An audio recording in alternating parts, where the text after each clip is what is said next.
Assalamu alaikum, and this is Amir Rahim, a traditional Muslim homemaker. And as you can see, I'm in the car. Inshallah, I'm getting ready to head out. And while I'm waiting for my husband, the mosquitoes are coming and trying to bother me, and they're very annoying, mashallah. And it made me think of the Proverbs that says that a quarrelsome woman is like a leaky faucet. And what can you say about a leaky faucet?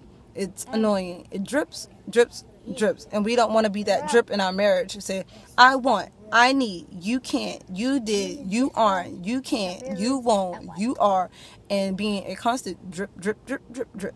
So we have to remember that nobody likes a drip. No one likes to be annoyed. No one likes to be nagged. And in our marriage, we don't want to be perceived as such.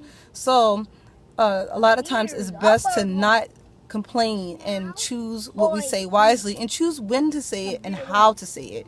And a lot of times we forget how to say things to our spouse, and it can come off wrong, and it can be an issue. It can come off as nagging. But if we do it right and we do it in a way that we word it properly, it may not be perceived as nagging and may be perceived as something different, where it's not an annoyance or a nuisance like these mosquitoes that's coming in the car.